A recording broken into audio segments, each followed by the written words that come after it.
ডিম চেরা, মাছের ডিম এবং কিনা বেসন ময়দা দিয়ে এত মজাদার একটা নাস্তার রেসিপি তৈরি করা যায়। খুবই অজানা এক রেসিপি নিয়ে আজকে হাজির হলাম আপনাদের সামনে। ভিডিওটা দেখলে অবশ্যই আপনার কাছে লোভ লেগে যাবে। একবার না 10 বার খেতে চাইবে বাচ্চারা। বাচ্চা হইতে বড় সবারই খুব ভালো লাগবে আজকের রেসিপিটা।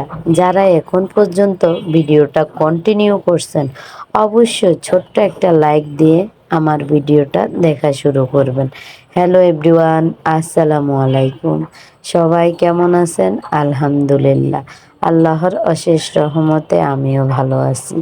কি কি উপকরণ নিলাম আশা করি ছোট্ট ক্লিপের মাধ্যমে আপনাদেরকে বুঝিয়ে দিলাম। এখানে ডিম নিয়েছি, চেরা নিয়েছি, ময়দা নিয়েছি, বেসন নিয়েছি এবং কিনা সেগুলো একটা প্লেটে রেখে আরেকটা বাটিতে শুরু করলাম। এখানে রসুন, হলুদ, মরিচ, জিরার গুঁড়ো, ধনিয়ার গুঁড়ো, লবণ আর একটা ডিম দিয়েই কিন্তু এগুলোকে ভালো করে ব্লেন্ড করে নিলাম। ব্লেন্ড করে নিয়ে মাছের ডিমগুলোকে এখন আমি আবারও হাত দিয়ে এবং ব্লেন্ডের সাহায্যে দুটোই দিয়েই আমি ভালো করে গুঁড়ো গুঁড়ো করে নিয়েছি। অবশ্যই বাচ্চারা মাছের ডিম খেতে চায় না, তো আমার এই রেসিপিটা আপনি যদি আজকে তৈরি করেন তাহলে অবশ্যই বাচ্চারা বারবার খেতে চাইবে। এই যে দেখুন, অলরেডি আমি দিয়ে দিয়েছি মাছের ডিমগুলো। যে মশলাগুলো আগে থেকে ভালো করে আমি কষিয়ে নিয়েছি নিজের হাতে ব্লেন্ডের সাহায্যে এবং কিনা মাছের ডিমগুলো এখন আবার এই হলুদ মরিচের সাহায্যে কিন্তু আবারও ভালো করে মিশিয়ে নিচ্ছি। নিয়ে সেখানে বেসন এবং কিনা ময়দাগুলো দিয়ে দিয়েছি এবং বেসন আর ময়দা দিয়ে আবারও ভালো করে ব্লেন্ড করে নিয়েছি। বলতে পারেন ছেঁড়াগুলো কি করছি? অবশ্যই ছেঁড়াগুলোর লাস্টে প্রক্রিয়া আছে। কি করব জানতে হলে ভিডিওটা অবশ্যই আপনাকে পুরোটা দেখতে হবে। দেশ এবং দেশের বাইরে যে যেখান থেকে আমার ভিডিওটা দেখতেছেন আপনাদেরকে অসংখ্য ধন্যবাদ। অনেকটা অসুস্থ, তাই অনেকের ভিডিও দেখতে অনেক কষ্ট হয়। দেখেন সেগুলোকে ভালো করে ব্লেন্ড করে 30 মিনিটের জন্য রেখে দিয়েছি। রেখে দিয়ে লাস্টে আবার যখন আমি এগুলো তেলে ছাড়তে যাব তখন কিন্তু চেরাগুলো দিয়ে দিয়েছি এবং কিনা চেরাগুলো দিয়েই সেগুলোকে ছোট্ট ছোট্ট বল আকৃতির সাহায্যে তেলের মধ্যে দিয়ে দেব। আগে থেকে ফ্রাই প্যানটা বসিয়ে নিয়েছি এবং ফ্রাই প্যানটা গরম করে নিয়েছি। তেলগুলো মোটামুটি গরম হয়ে এসেছে, তখনই আমি কিন্তু সবগুলো উপকরণ দিয়ে দেওয়া শুরু করছি। হালকা একটু চেরা যদি আপনি মিশিয়ে নেন তখন মুচমুচে, অতিরিক্ত মুচমুচে হবে এবং খেতে খুবই ভালো লাগবে, কড়কড়া হবে। এই যে দেখুন সবগুলো এক এক করে কিন্তু দিয়ে দিয়েছি বল আকৃতির সাহায্যে, ছোট্ট একটা চামিচের সাহায্যে আমি দিয়েছি। আপনি চাইলে হাত দিয়েও দিতে পারেন।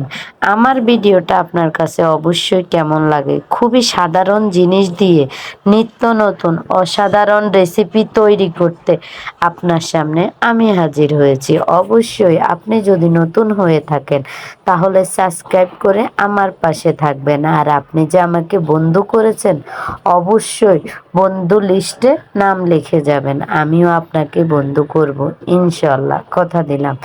এইভাবে এক এক করে সবগুলো চেরা মাছের ডিম, মুরগির ডিম, ময়দা, বেসন এগুলো দিয়েই কিন্তু আমি ভালোভাবে খুবই সাধারণ এবং অসাধারণ রেসিপি তৈরি করে নিলাম।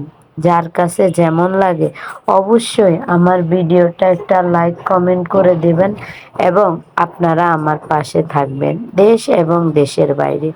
এতক্ষণ পর্যন্ত যারা আমার ভিডিওটা এসে গেছেন তাদেরকে অসংখ্য অসংখ্য ধন্যবাদ জানাচ্ছি, কারণ আপনাদের সুন্দর সুন্দর কমেন্ট পড়তে আমার খুবই ভালো লাগে এবং খুবই আমি অনুপ্রাণিত হই যে আপনারা আমাকে একটা কমেন্ট করছেন। যদিও ভিডিওটা র্যাঙ্কিং না করুক, আপনাদের দোয়ায় এবং ভালোবাসায় একদিন অনেক দূর এগিয়ে যাব, আর সেই অবদানটুকু শুধু আপনাদেরই থাকবে।